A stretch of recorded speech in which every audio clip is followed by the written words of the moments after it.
is complete this statement. Okay, they've given us a shape. They ask us to complete the statement. So the diagram has a rotational symmetry of order 2. As on the what? Okay, rotational symmetry of order 2. How many times can you rotate this to look alike? Twice. So we say it has a rotational symmetry of order 2. Okay, for that question. Then the second one says on the diagram, draw the lines of symmetry. So to have, to show the lines of symmetry, one this way, right, and one this way. So it makes them look alike. It divides it to 2, or you can fold it. You can fold it to 2 exactly same way. Okay, so that's the line of symmetry. So when you do this, you get your marks. Now let's go to the next question. It's a film. Question number 2.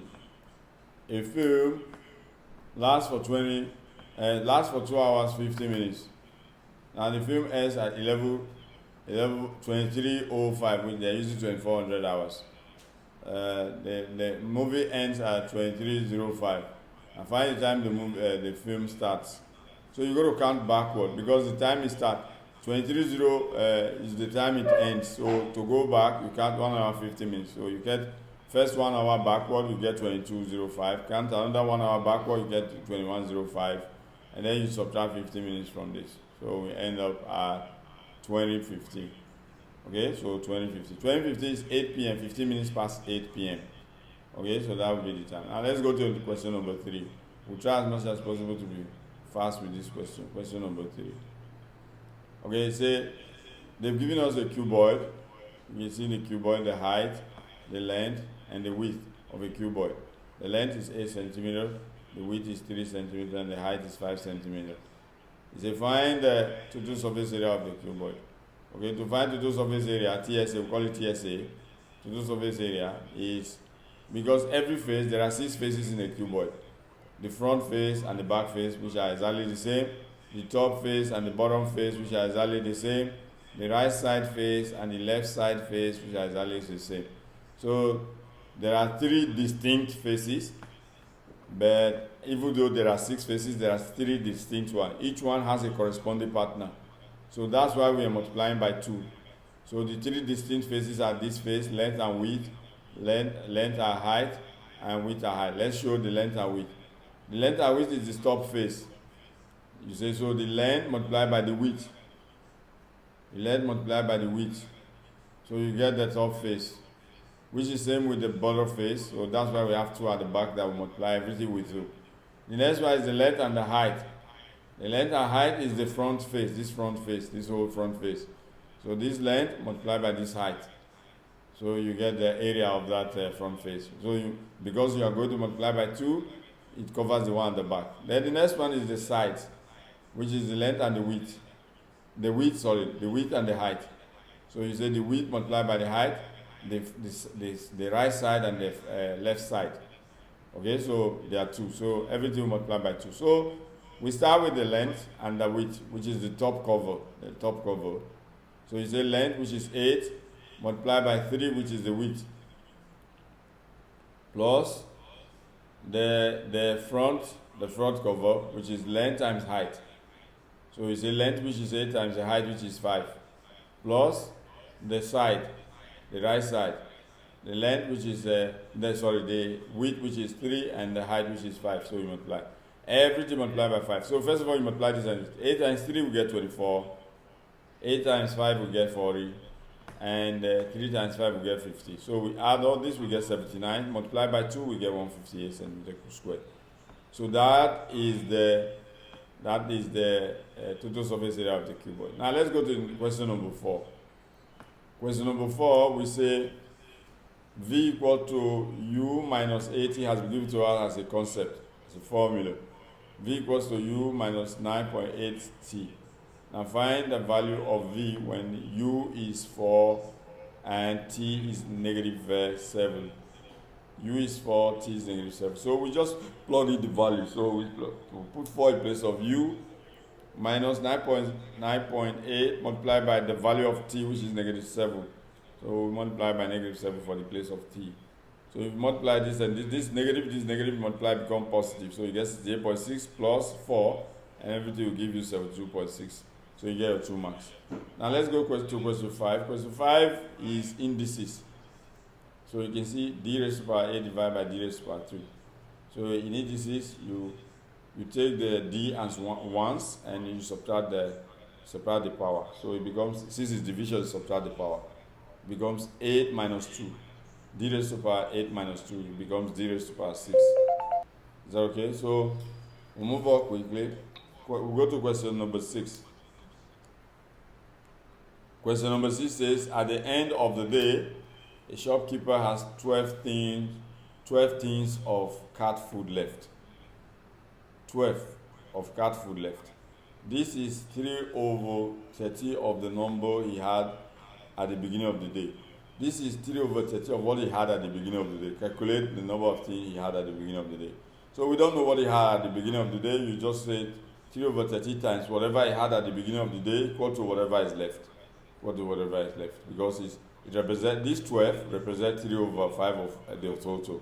So you say 3 over 30 times the total, which we don't know, we can call it y, or you call it x, you call it anything, equal to 12. So this becomes 3 times y becomes 3y over 13 equal to 12. So you cross multiply, you have 3y equal to 30 times 12, which gives you 156. Divide both sides by 3, you get y equal to 52. So that's what he had at the beginning of the day. But only 12 is left, right? That's what he had at the beginning of the day. But 3 over 30 has been used, so 12 is represent 3 over 13. Okay? Now let's move to the next question. Question number 7. We're done with question number 6. Question 7 says a spinner had 5 sides. A spinner has 5 sides. Each side is painted red, blue, green, yellow, or orange. Now the table shows some of the probability of the spinner landing on each color. Okay, you can see the color and the probability. For red, you have 0.3. For blue, you have 0.16. For green, you have 0.18. And for yellow, you have 0.25. And for orange, we don't know the color. We don't know the probability. Now I say complete the table. To complete the table, remember the sum of all probability equal to 1. So you add this plus this plus this, 0.3 plus 0.16 plus 0.18 plus 0.25. It will give you 0.89. So when you add everything, you subtract from 1. You say 1 minus 0.89. Everything has to, so call it here x. So you say x plus 0.89 equal to 1. S equal to 1 minus 0.89 equal to 0.11. So this place alone, the orange, probability of orange is 0.11. Okay, that's you complete the table. You put 0.11 here, then the table is completed. Now it says down spins the spinner once. Find the probability that the spinner lands on red or blue. Red is what? Red is 0.3. Probability of red or blue, all means plus in probability. So probability of red is 0.3. Probability of blue is 0.16, so you add them together, you get 0.46. Now we go to question 8. He said they gave us a triangle A and triangle B. He said we should describe a single transformation that maps triangle A onto triangle B. A single transformation that will map A onto B. It definitely says rotation, right? So you can see it's rotated at 90 degrees. Rotated at 90, so you write rotation. You can see it's 3 marks. So you say rotation clockwise. The rotation is clockwise, meaning it's rotated this other way, this way. So it's clockwise 90 degrees, and the center, you have to put the center of rotation, which is 0.0, okay? So let's move up to question 9. Now question 9 says the distance time graph shows information about Kai's journey from home to the office. So you can see this is his home. Start from here, and then here he rests, and then he continues to this time graph. Then he continues till he goes to his office. His office is somewhere here. Okay. Now let's see what they want from us. So calculate the average speed in kilometers per hour for Kai's journey from home to the office.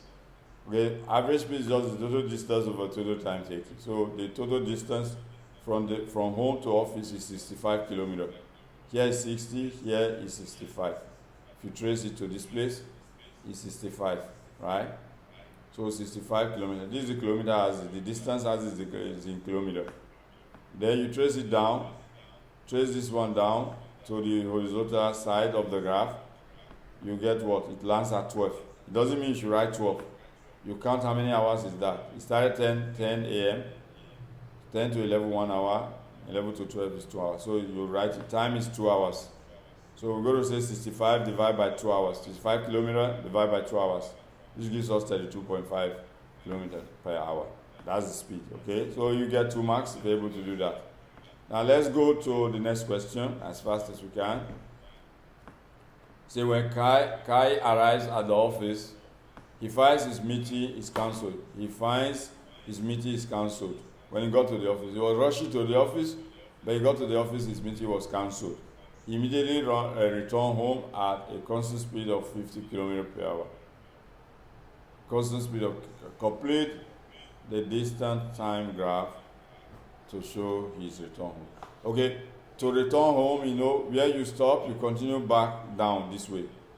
Okay, but you must do it in a way that your gradient must be 55, as they state here.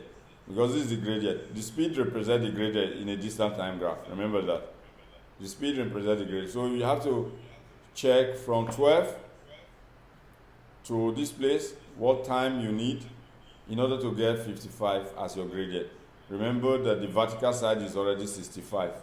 65 divided by what will give you 55. You can do the math, the iteration. 65 over x equal to 65 over x. To find the time, if you want to calculate the time, okay, if in case you don't know the time, you can simply say something like this. You can say 65 over x.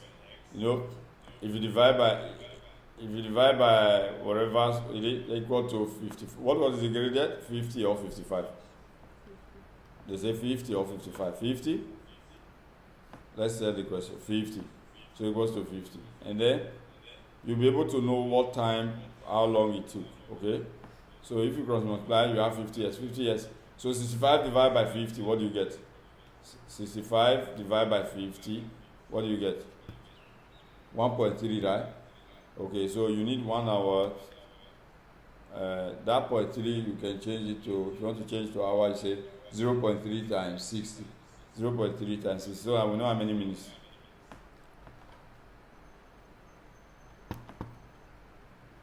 80 minutes, right? If you change 0.3 times 60. So if you do this, you get 1.3. You get 1.3. 1.3 means 1 hour. This 0.3 is 0.3. To change it to time, you multiply 0.3 by 60. It becomes 18 minutes. So meaning we have to count 1 hour, 18 minutes on the x-axis, on the time axis. 1 hour, 18 minutes. So the starting is 12 o'clock. If you trace it up, see, if you trace this one down, it's 12. I want to know where we will draw it down. That's what we are calculating. So 1 hour is here. Then you count 18 minutes. You get to this point. If you count 18 minutes, you get to this point. So once you're able to know the time range, 1 hour, 18 minutes, you're able to know it. You put the point there. You draw it from the top to the bottom. You draw it from the top. You just draw it from this top to the bottom. Okay? You draw a line. And then you complete the graph. That's the time it goes. Is that okay? Okay, let's move on. It's not a big deal. It's easy. Okay, let's move on. We'll go to question number 10. Question number 10 is just like a normal fraction for primary school. So that's why they say without using calculator. They don't want you to use calculator. If it is a normal fraction, you should be able to do this without anything. So what we say, solve this fraction without using calculator. So what you should do, you can change to a proper fraction, one way of doing it. You just say 12 times 5, you get 60, plus 11, you get 71, right? 71 over 12, plus, you change this also to a proper fraction, 4 times 2, 8, plus 1, 9, 9 over 4, you get 9 over 4. Now you look at the relationship between the 12 and 4. So you can see if I multiply here by 3, I'll get 12. I want to make the denominator to be same. So to make the denominator same, you must just take 3 to multiply top of bottom. So when you do that, you now have 3 times 9, 27 at top, 3 times 4, 12 at the bottom. So it's now the denominators are same. Once the denominators are same, you write it only once. You add the numerator. Since this is plus, you add the numerator. If you add them, you get 98 over 12.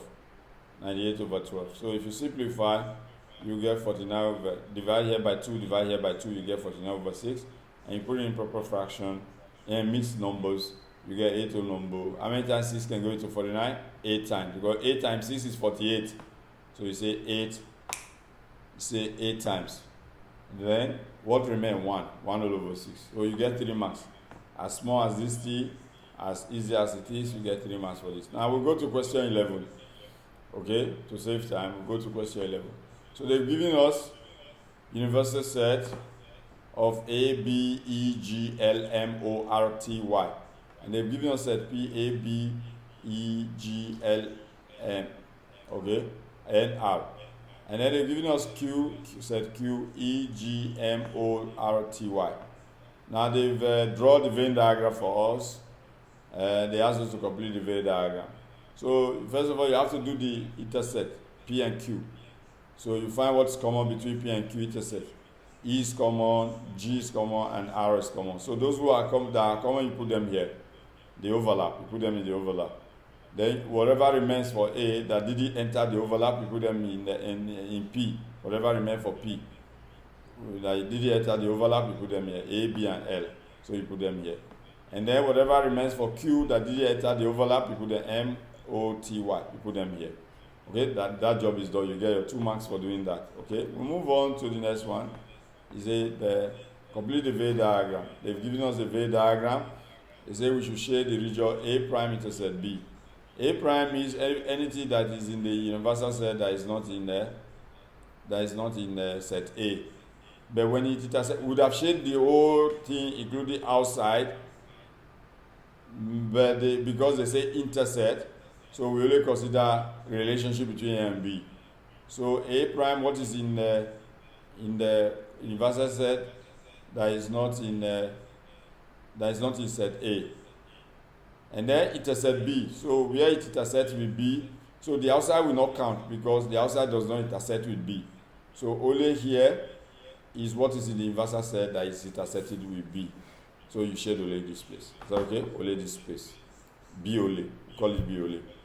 Now let's go to the next one.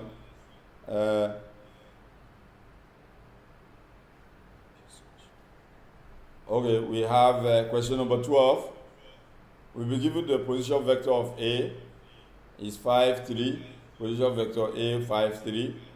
And BA is 4, 8. Okay, remember this is A, but this is BA. This is not A. This is not B. BA. So we can model it as something. So you have A, you have B, you have BA. So they've given us A, they've given us BA. They did give us B. So you can find values of B first if need be by saying this minus this, or this minus this, you get 1, and then 3 minus 8, you get negative 3. So this becomes the B, vector B, starting from the origin. So B. Now the next question says we should find OB. OB means vector starting from origin. OB. Okay? The same as vector B. When they say OB, it means you should start it from the origin. So the vector OB starting from the origin is 1, negative 5. Now find the magnitude. To find magnitude of a vector is to square the x value, square the y value, and all square root. So the x value is 1, the y value is negative 5. You square each of them and then all square root. Take the square root of both. So 1 square plus minus 5 square.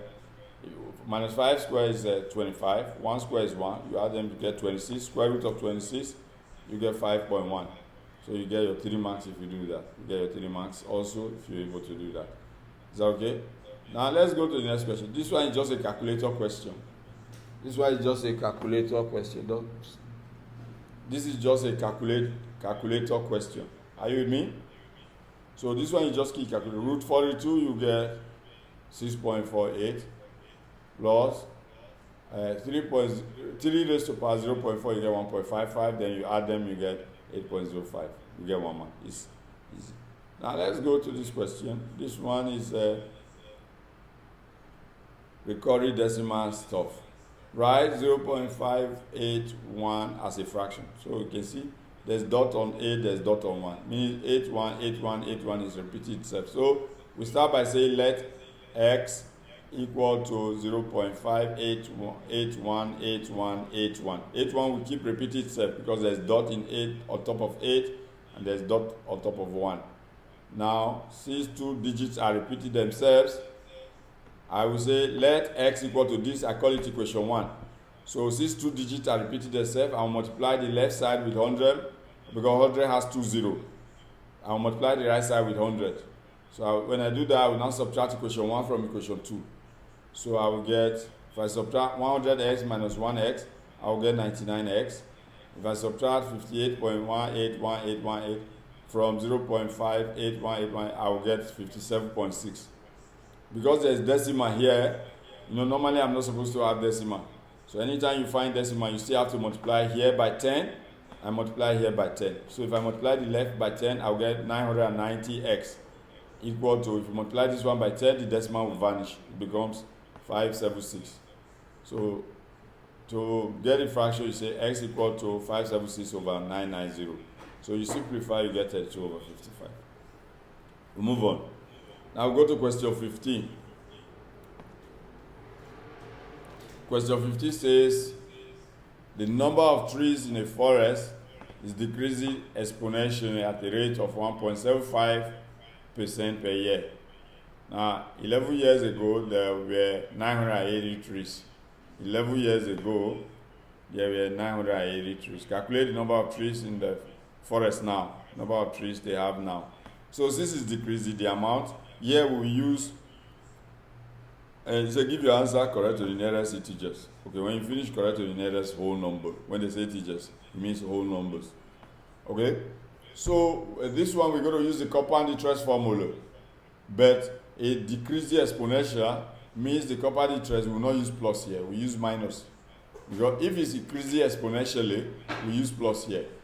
Take note, anytime they give you population question, whether human population, trees population, if they say it's increasing exponentially, you put plus here. If they say decreasing exponentially, you put minus here. Is that okay? So, but you're going to extract the whole of this thing from a compound interest formula. So this becomes A equal to P into 1 minus R raised to power n. So you'll be wondering why is it R? Because it's decreasing exponentially. So now the first term will be the number of trees that the forest had at that time. So equal to 980 to 1 minus, here our arrow is the rate. The rate is 1.75%. So you change it to decimal. That is, you divide by 100, you get 0.0175. And then the n is number of years. They say 11 years ago. So it's number of years is 11. So I put 11 here. So the next thing I do, I say 1 minus this value. 1 minus this value.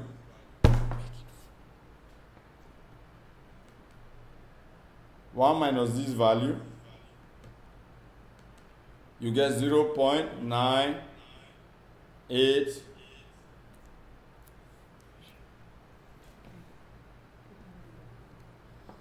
Okay, this one becomes 1 minus 0.0175, you get 0.9825, right?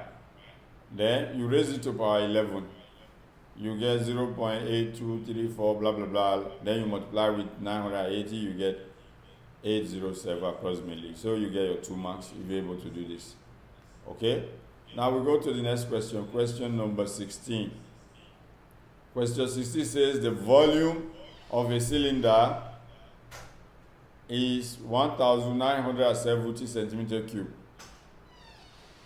1,970 centimeter cube.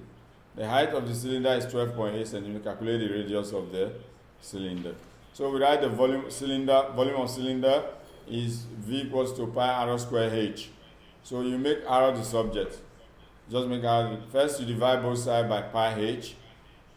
then you get arrow squared. Then to get arrow, you find the square root of both sides. So you get root v over pi h.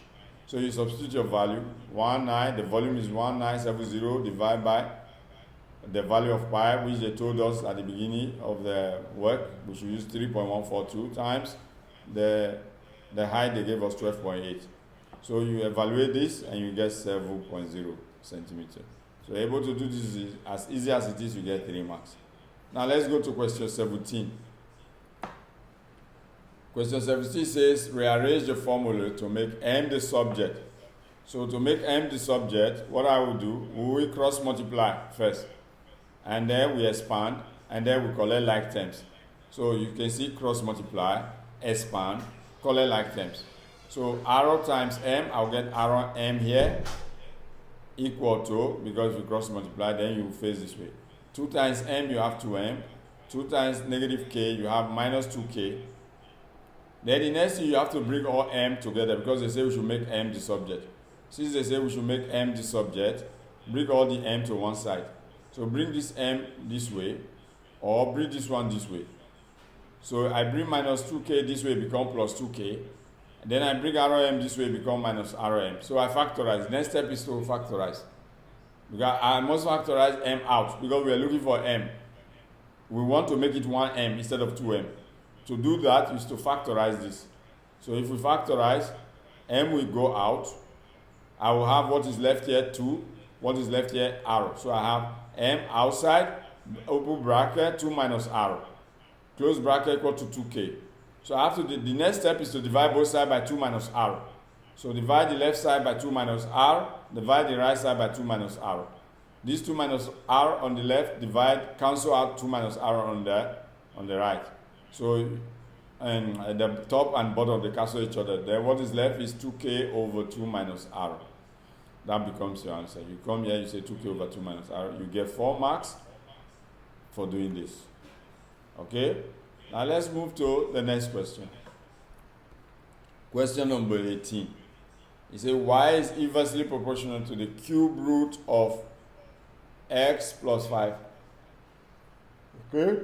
So y is inverse. Inverse means 1 all over. Y inversely proportional to the cube root of x plus 5. So you say, you draw the symbol of variation or symbol of proportion. And then you say 1 over, because it's inverse. Why we put this 1 all over? Because it's an inverse variation. If it's direct, you don't have to say 1 all over. 1 over, then the cube root of what? X plus 5. You must know how to write a cube root. Cube root is root, and then you put small 3 here of x plus 5. And then the next thing in variation or proportion, you introduce equal to, then you put the constant of proportion or constant of variation, k. K times 1, you know the k is here. If you introduce it, it becomes like k times 1. You know why we left it as only k? K times 1 is still the same thing as k. Okay, so you now have y equal to k over the cube root of x plus 5. That's your relation. If they ask you to write the mathematical relation, this is what you're going to write. This is what you're going to write. Is that okay? Then the next is say find when x is 3, y is 12. So we have to find k first. When x is 3, y is 12. So you put 12 in place of y. So you put 12 here in place of y. Equal to k. So here, 12 equal to k, which is the numerator, over the cube root of what? X is what? X is 3. So you say 3 plus 5 is 8. So meaning you are looking for the cube root of 8. So the cube root of 8 is 2. That's what we brought here. Cube root of 8 is 2. So you put it here, 2. K over 2. K over 2. Because the cube root of 8 is 2. So it becomes k over 2 equal to this 12. Equal to this 12. So the next is to cross multiply. Once you get to this stage is to cross multiply. So k times 1 is k. And then 2 times 12 is 24. So k is 24. This is not the answer. This is not the end. You just got your k. Now they say find y when x is 22. So you come back to this relation, this one that we highlighted, or this one we circled. And you say y equal to, they say find y. Y equal to, the value of k, now you can put the value. You say 24 over The cube root of x has been given to be 22. You put x there now, 22 plus 5. 22 plus 5 is 27. So you're finding the cube root of 27. So cube root of 27, we're finding the cube root of 27. Since we are finding the cube root of 27, cube root of 27 is 3, right? The cube root of 27 is 3. So it becomes now 24 over 3. That's how we got 24 over 3. 24 over 3. So 24 divided by 3, we get 8. 24 divided by 3, we get 8. So if you're able to do this, you get your 3 marks in Cambridge. They're easy, but you must practice. You must practice a lot to prepare for your Cambridge IGCSE exam. Okay, so let's move to the next question. Question 19. Question 19 says, solve the equation x squared plus 5x minus 7 equal to 0. And you must show all your working and give your answers correct to 2 decimal places. Give your answer correct to 2 decimal places. Now here we can simply solve with quadratic formula. You can use completing the square method. You can use quadratic formula. Any method you want to use is fine. But I think factorization, this will define the law of factorization method. So we just use the formula method. And to use the formula method, you call A the coefficient of x squared. In this case, even if they don't write it, it means 1. If there's no any other number here, it's 1. So A is 1. B is the coefficient of x. So you call B is 5. C is the constant, minus 7. So that's C. So you write the formula. You must remember how to write the formula, quadratic formula. Quadratic formula is x equal to minus b plus minus the square root of b squared minus 4ac over 2a. This you must put in your heart. This must stay with you everywhere and anywhere. Okay? You must know this formula, quadratic formula. Even in the university, you still need it. So, starting from secondary school, like grade 7 or grade 8, you need this formula till you do your master's degree. Even in your PhD, sometimes you may need it. So, it's a long journey, so you keep it in your heart. So, the next is to substitute the values into the formula. Remember, b is 5. So, this minus is originally in the formula, so you write the minus.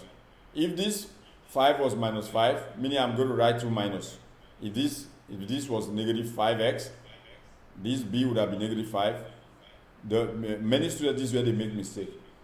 If here was negative, this b, you write 2 minus. 1 minus, the original minus in the formula, and the value of b, which is negative 5, you have put another minus here. But this case, luckily for us, is a positive value. So you just write this minus from the formula, and then you write 5 for b. Then you write plus minus the root of 5 squared, because b is 5, minus 4 in the formula, times a is 1 from the concept, times negative 7, c is negative 7, okay, and all over 2 times 1, which is 2 times, a is 1, 2 times 1. We move to the next one, you say x equals to minus 5 plus minus, now 5 squared is 25, so we put 25, you evaluate your numbers now. Then minus 4 times y is minus 4, minus 4 times minus 7, you get positive 28. So minus times minus, you get positive. So that's how we got to a positive 28 here. So positive 28 over 2, we got 2 times 1 is 2. Positive 28 plus 25, we get 53, root 53. Remember, this root is only talking to the numerator. It does not concern the denominator.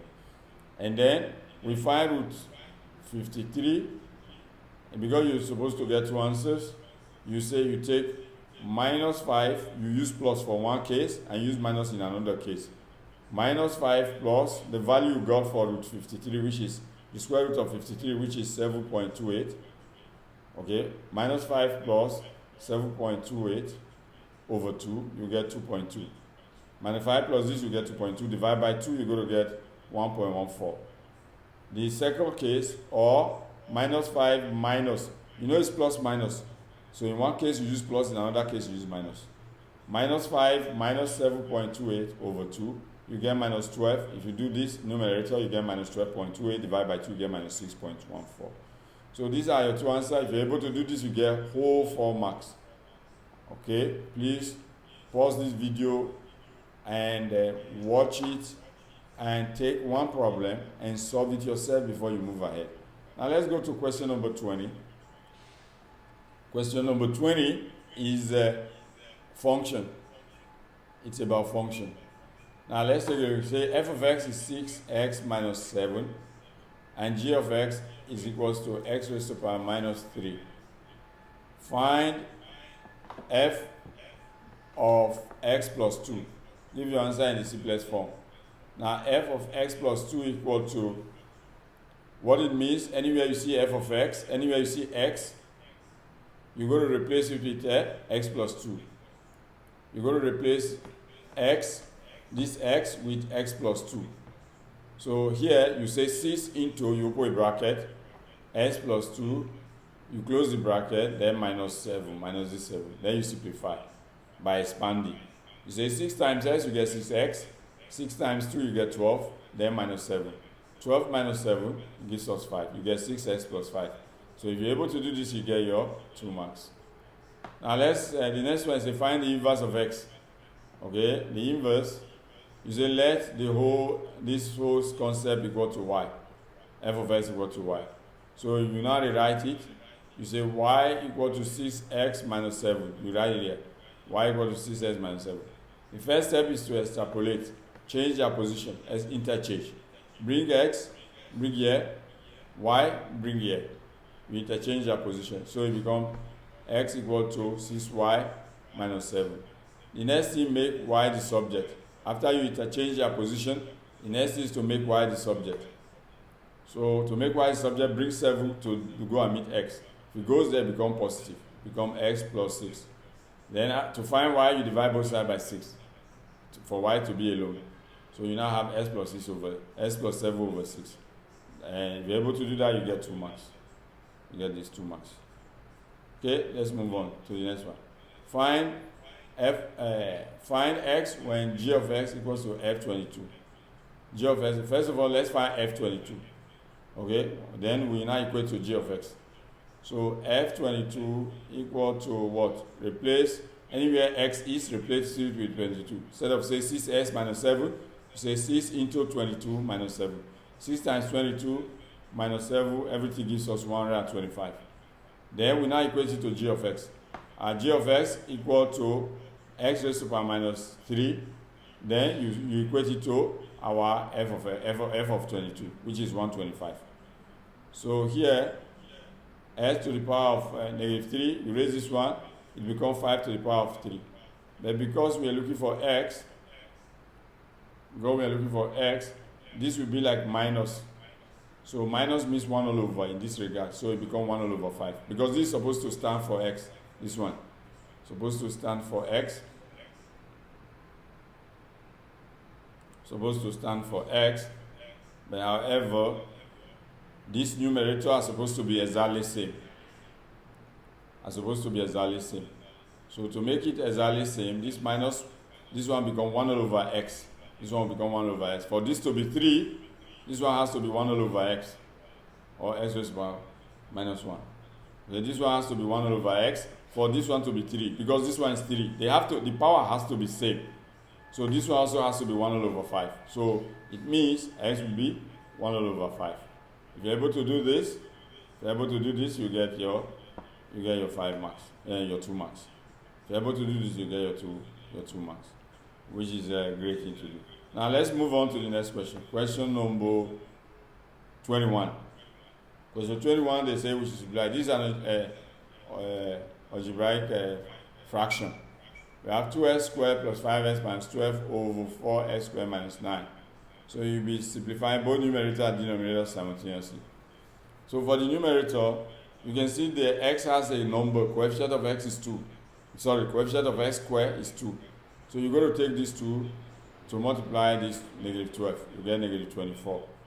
So you now find 2 factors of negative 24 such that if you multiply, you get negative 24. If you add them, you must get plus 5. Okay, what are those two numbers? Minus 3 and 8. If you multiply, you get negative 24. Fine. If you add them, you get positive 5. Fine.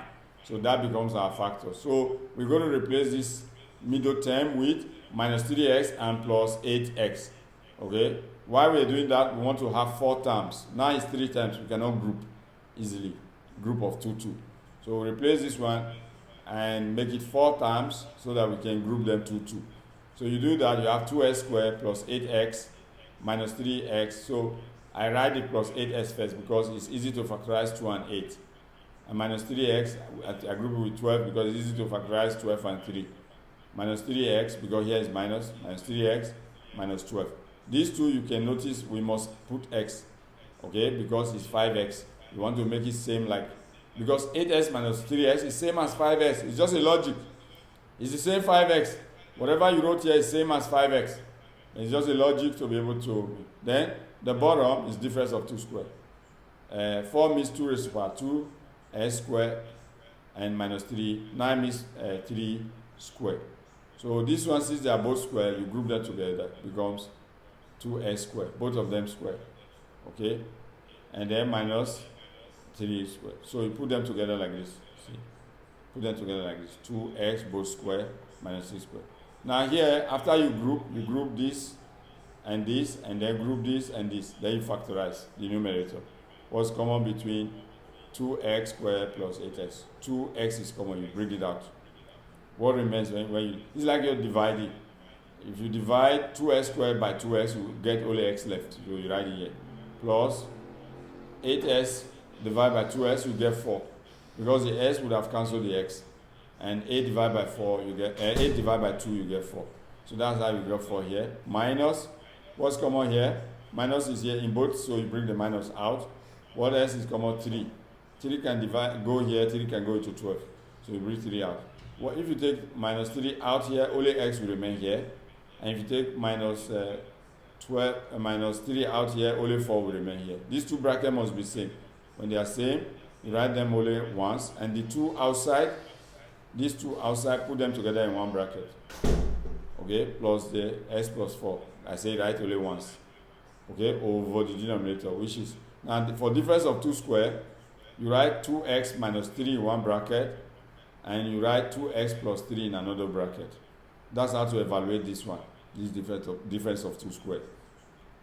Then when you look closely, the numerator, because they are multiplying each other, this bracket is multiplying this bracket is multiplying this bracket. Once we are doing fractional algebra and there is multiplication between them, we can cancel top and bottom if they are same. So this one, we cancel this, and then we have our final answer will be s plus 4 over 2s plus 3. If you're able to do that, you get your 4 marks. Now let's go to question number 22. Let's go to question number 22, which says these are the first 4 terms of a sequence. So they're giving us the term. The first term is 2.75. Second term is 6. Third term is 11.25. And the fourth term is 20. Now he said the n term of this sequence is 1 over n.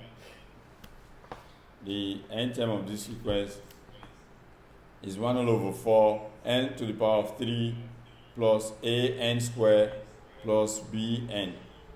This is the n term. Calculate the value of a and b. Calculate the value of a and the value of b. So what we do, at the first term n equal to what? Second term n equal to 2. Third term n equal to 3. Fourth term n equal to 4. So this we have to create simultaneous equation using this formula, and then we calculate, we solve for a and b. So what we do, we say in place of this we put 1 here. If you want to use the first one, you say 1 to the power of 3. So 1 all over 4, you write the 1 all over 4. Because n is 1 in the first term. N is 1. So you say 1 all over 4 times 1 to the power of 3. In place of n, you put 1. 1 to the power of 3 plus a, in place of n also 1. 1 square plus bn, that's b times 1, equal to the first term. Equal to what? The first term. So if you evaluate this, you simplify, because 1 to the power of 3 is 1, okay? And this one is a, just a, 1 square times is 1, times a is a, and then b times 1 is b, equal to this number. This one is eventually 1 over 4, which is 0.25. So you move this one to this, that's how it becomes subtraction. Okay, so you say 2.75 minus 0.25. So a plus b equal to 2.5. You call it equation 1. Okay, you do the same thing. We're going to do the same thing, but we can equate to second term or any number of terms. If we want to equate to second term, you must say n equal to 2 using the same formula. So in place of n, you put 2 to the power of 3, and then 2 to the power of 2, and b times 2. So you simplify, you get what? 2a plus b equal to 2. Okay? Now these two equations you're going to solve simultaneously. We bring them together. Equation 1 is a plus b equal to 2.5, and then equation 2 is 2a plus b equal to 2. Solve them simultaneously by using elimination method, because b can eliminate b by saying subtract. When you say subtract, become a minus 2a, you get negative a, and then b minus b, you get 0. 2.5 minus 2, you get 0.5. So divide both sides by minus 1, a equal to negative 0.5. And then you substitute to any of the equation, you get b.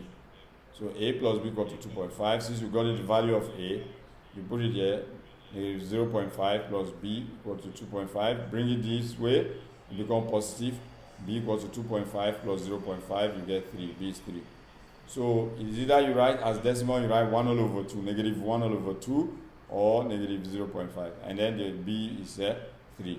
This one you get 5 marks for being able to do this. Now let's go to question 23. I think the last question for this paper. Now for question 23, it says a train travels between 2 stations. A train travels between 2 stations. The distance between the stations is 22 kilometers, correct to the nearest kilometer. 220 kilometers, correct to the nearest kilometer. Now the speed of the train is 125 kilometers per hour, correct to the nearest 5 kilometers per hour. Now calculate the upper bound for the time the journey took. So calculate the upper bound for time. So first of all, speed is distance over time, and time is distance over speed. So we're going to use time is distance over speed, but this is the original. Will be the original calculation. They were not asking for upper bound. So, but we're not going to say 220 over 125 because we need to do the upper bound of the question, not just like this. So, if you do upper bound of division, you're going to find the upper of the numerator and the lower bound of the denominator. That's what you're going to do. So, how do you calculate the upper bound of the 220 correct to the nearest distance, the nearest kilometer? The upper bound will be, you add the 0.5. So it becomes 220 plus 0.5, you get 220.5. Now how do you calculate the lower bound or the upper bound? But in this case, we're going to calculate the lower bound of the speed. Because to get most upper, you must say upper divided by lower of the values. Okay, so 125, is correct to the nearest 5 kilometers per hour. So to the nearest 5 kilometers, I'm going to be subtracting. If they say correct to the nearest 10 kilometers per hour, would that be nearest 10 kilometers? Would that be adding 5. But since they say to the nearest 5 kilometers, you're going to be adding or subtracting 2.5. So this becomes 125 minus 2.5, which gives you 22.5. So 220.5 divided by 122.5, it will give you 1.8. To give you 1.8. 1.8 means the 1 is 1 hour. The 0.8, you multiply by 6, you get 48 minutes. So it means time is 1 hour 48 minutes. If you're able to do this, you get 4 marks. Okay, thank you for joining us. Once again, thank you for joining Explaning Academy.